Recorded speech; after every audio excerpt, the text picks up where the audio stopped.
So the global economy is in bad shape. It's going into a recession.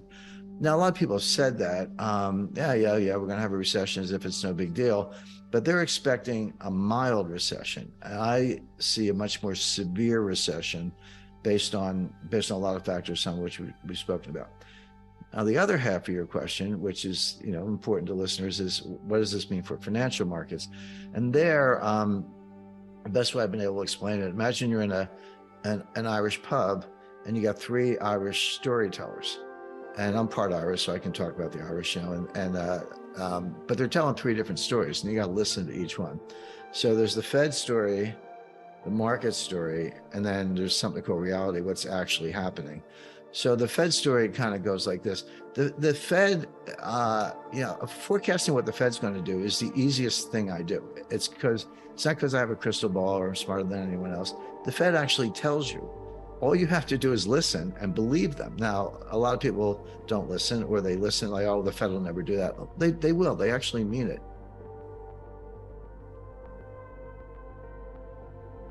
The conundrum is, okay, they've been raising rates since March 2022. Monetary policy works with a lag. Inflation peaked in July 2022, and it has been coming down ever since. That's, some months were, February was a little hot January was hot compared to December, but the trend has been down. So, and they're raising rates and inflation is coming down. So that's good. But here's what they don't know. Was inflation coming down because they were raising rates? Or had they already hit the terminal rate and they just didn't know it?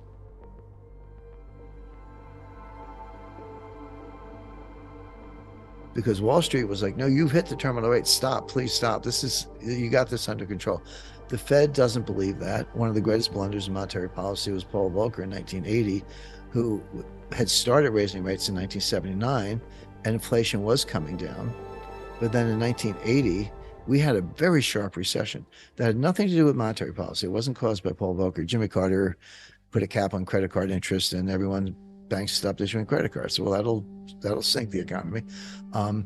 And then so Volcker reacted to that by lowering interest rates 7 percentage points, not 70 basis points, 7 percentage points, because we're in a recession, right? That's what Feds do, the Fed chairs do.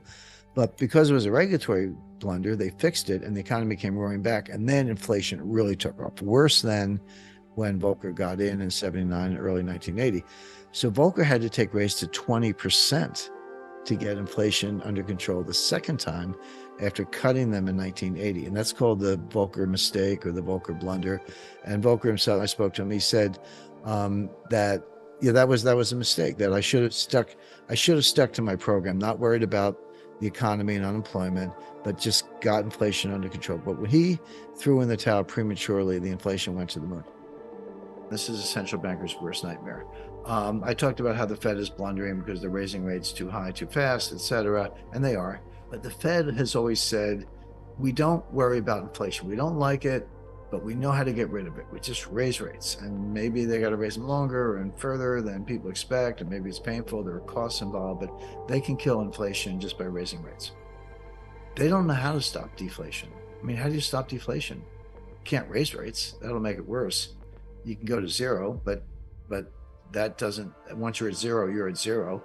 QE doesn't work, by the way. It's been tried to the tune of like $9 trillion, but the empirical evidence is that it's just, they do QE by buying bonds from the banks, and the banks take the money and give it back to the Fed as excess reserves. That money never goes to the economy.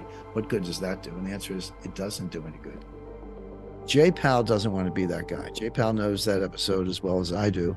And he doesn't want to be the guy who throws in the towel early and then inflation just goes to the moon, and then he has to take interest rates to 15% or something ridiculous. So Wall Street's saying, you're already there, mission accomplished. Powell's saying, not so fast. They told Volcker that, and he cut rates, and it was an enormous mistake. So Powell's not going to be that guy. So what is the terminal rate? 2 weeks ago, it was 3 weeks ago, it was at 5.25. Today, I would say 5.5, because we had a lot of hot data, unemployment down, job creation up, retail sales up, not to the moon, but these are the opposite of what Powell is looking for. So he's had no confirmation that inflation is coming down on its own. He's had a lot of data that says inflation may be getting ready to take off again. So you got to say the terminal rate went from 5.25 to 5.5, maybe more. Let's see what he does in June. So that's and Powell always said, I don't care if there's a recession, I don't care if there's unemployment, because the long-term costs of inflation are going to be much greater than those short-term problems. We got to suffer through that to get a bigger problem under control. These are the 3 danger zones under threat of economic collapse I'm concerned about most, and I'm going to talk about each one now. Danger Zone 1, America's food supply. According to the CDC's website, a disaster can easily disrupt the food supply at any time. In the event of disaster or emergency, they advise Americans to have at least a 3-day supply of food. But have you ever asked yourself, what happens if multiple disasters hit our food supply chains simultaneously? So you can take rates to 0, but you're stuck. Could you have negative interest rates? In theory, yes. In Europe, Switzerland, and Japan did, but there's no evidence that it provided any stimulus. I mean, they did it, but it's like an experiment that didn't work. So the problem with deflation is there's nothing a central bank can do, and it does feed on itself, and it does get worse, and that is a central banker's worst nightmare.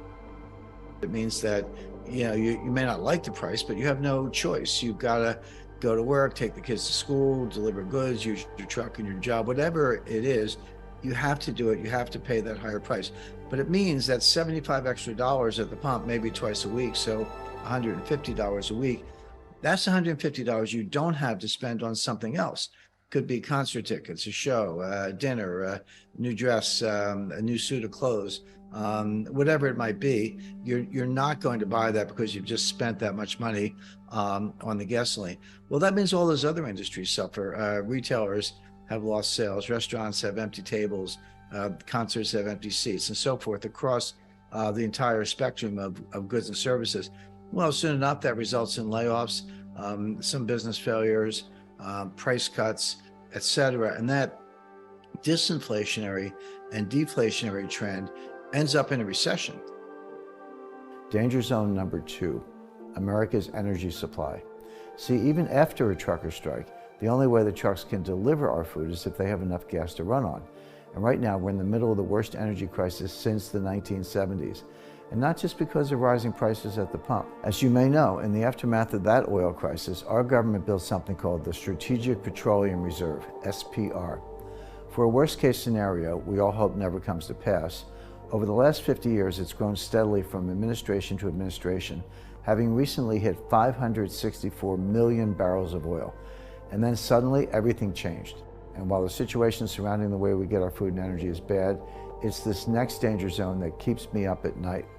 Danger zone number 3, America's medicine supply. Think about it, we're the world's largest economy. That means we have a bullseye on our back. I believe a coming conflict with China, it could be another trade war, internal conflict within China, or even a serious conflict militarily between us and China will lead to a major breakdown in the critical drug supply to the US.